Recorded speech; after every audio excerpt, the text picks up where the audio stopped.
Good evening and thank you for joining us. I'm Riley McManus.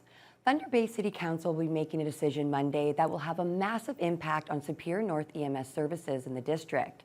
It's recommended that Council vote in favor of an implementation plan that would close one ambulance base and consolidate others in the North Shore and Greenstone communities. If approved, the base in Nipigon and Red Rock will be merged into one, with the same happening for the ones in Schreiber and Terrace Bay. The Beardmore base would be closed, with that ambulance being redeployed to Long Lac. Beardmore would still have the community paramedic at the Hall Centre. EMS Chief Wayne Gates says that change will have minimal impact on wait times, and he says the merger should help them deal with staffing shortages which affect all of their communities. I can tell you I have challenges in the city of Thunder Bay where my response times are probably higher than what they are in these communities. And that's because, of our serious system busyness. So, I would love to get to everybody's place in 2 minutes, but in our current environment, that's just not possible. Another important vote on Monday could see Council push any decisions on the proposed indoor turf facility until January of next year. Administration believes with the municipal election right around the corner, it's unrealistic to think this term of Council can make a decision beforehand. Kiiwetinoong MPP Saul Mamakwa is hoping to have some one-on-one time with Pope Francis on Monday. Mamakwa traveled to Edmonton today and is attending the papal visit tomorrow as a special guest of federal NDP leader Jagmeet Singh. Mamakwa attended a Mennonite residential school as a youth, and he's released a video speaking directly to Indian residential school survivors about the Pope's visit. As we prepare to welcome Pope Francis to Canada, it is important to acknowledge that we are all at different stages of healing from the impacts of Indian residential schools. The attempt to systematically destroy our identity, family and community structure, spirituality, language, and ways of life. These actions have had a ripple effect on every generation ever since the beginning of Indian residential school system. But we are healing. We are building strength and reconnecting of who we are and what's important. This visit and expected apology from the Pope is an important first step in taking responsibility for the Church's role in Indian residential schools. I look forward to seeing where we go from here and the next steps the Church may take to make amends. We cannot change the past, but it is my hope that we can further heal, learn, and grow as we create space for taking responsibility and building a brighter path forward. We need to be there for one another as old wounds are reopened and our trauma is triggered.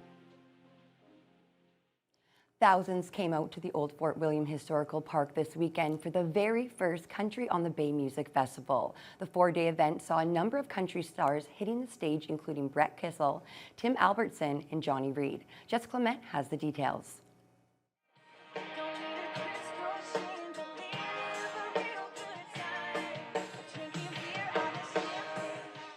This weekend's rainy weather didn't stop Thunder Bay's country music fans from enjoying their favorite musicians. Donna Marrow was Sunday's opening act, followed by Madeline Merlot. The show was presented by the organizers of Country Fest in Dauphin, Manitoba, who have been trying to bring music to Fort William Historical Park for 2 years. Spokesperson Cameron Winters says the best part of this weekend have been both the fans and live performances. It's nice to see all the bands starting up again, live music starting up again. Everybody's really bringing all their energy to the stage, which is great. And then in turn, it's nice hearing all the locals being so excited that we brought this here and thanking us. So that's really good. The event saw over 5,000 attendees a night who were all excited to finally be there after 2 years of waiting. We've been enjoying it a lot. We've been here since Thursday with the Red Claws, and now we're all the way here to Sunday, and this is Cora's first time, so yeah. It's been too long. This is great. It means everything. I'm here with my family, so it's just nice family time. See a few friends around. It's great. And while it's a little too soon to guarantee the event will return, Winters says there's hope for the festival to come back another year. I mean, you can never really tell the complete status of it until way after the event, but I mean, from the attendance, from the excitement of the people, like we really think that this is a really good festival and there's lots of potential. So there is definitely some hope in the future that it will happen again. Jessica Clement, TBT News. A North Shore tourism initiative is being expanded in hopes of overwhelming visitors with breathtaking sights and delicious dishes. The Superior Picnic program was launched during the first years of the pandemic by Superior Country, the tourism association which marks the North Shore and Greenstones area to help local restaurants. The program has 7 branded picnic tables placed in scenic areas in 7 communities along the North Shore. At the same time, it's partnered with several local restaurants who have in turn partnered with local producers to create special picnic dishes that feature locally sourced ingredients to enjoy at the table or anywhere. Dan Bevilacqua is Executive Director of Superior Country. He says the program has worked out better than expected, with some partnerships being built from the ground up, and notes one location in particular has taken off. Dorian is actually one of the most popular, as they have it's a simple burger and fries special, but it's made with local beef from a local farm right there in Dorian. Some of the restaurants didn't even know that some of these other businesses existed in their own backyard, and now we've built those partnerships beyond just the special, but now they're starting to really grow those partnerships and to do business with each other, which is great to see. A list of picnic sites, participating restaurants, and their dishes are available on the Superior Country website. Crowds stopped by the Spirit Garden at Marina Park today to watch musicians and dancers take the stage for the 4th day of their Superior Theatre Festival.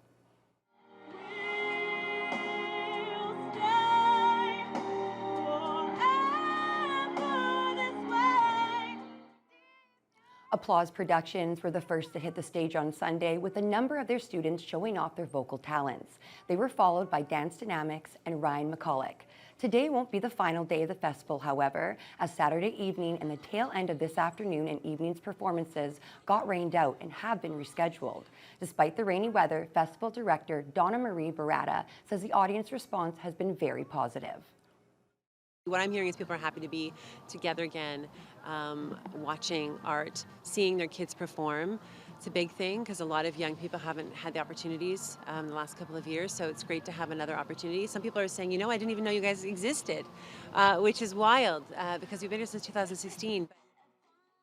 Saturday and Sunday's rained out programming has been moved to Monday afternoon and evening, as well as Tuesday evening. Festivities are wrapping up this week following a week of good times in Schreiber for the 30th annual Heritage Days. The special week saw the return of former residents and fun-filled gatherings after 2 years of pandemic restrictions. Adam Riley has the details. What are some popular first date activities? You said mouth to mouth?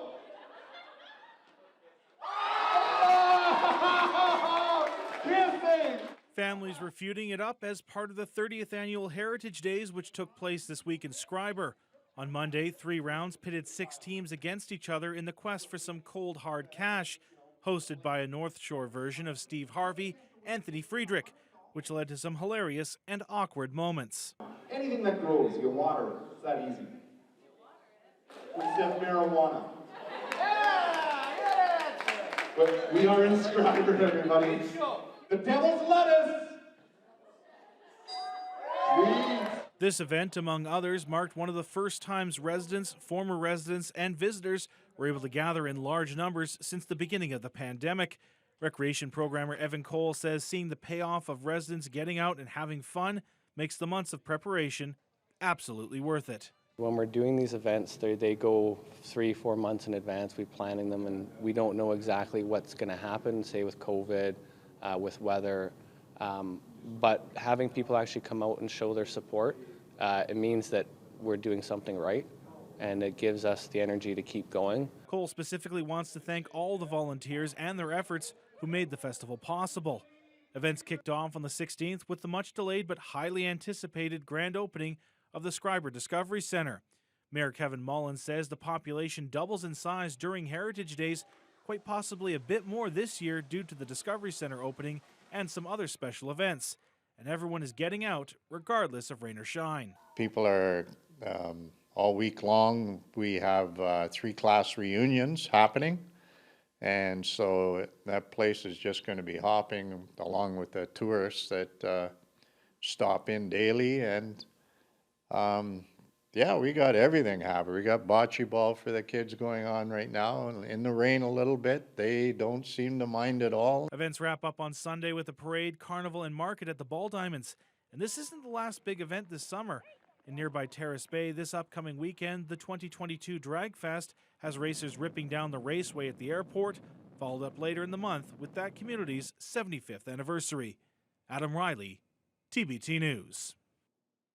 Joined now by sports anchor Vasilios Bellos. Well, Vasilios, today was a good day for Canadian golf superstar Brooke Henderson. Well, even before the tournament, a lot of people arguing her as one of the best Canadians ever to hit the links. She looked good in 3 rounds. We'll have full details on her final round after the break.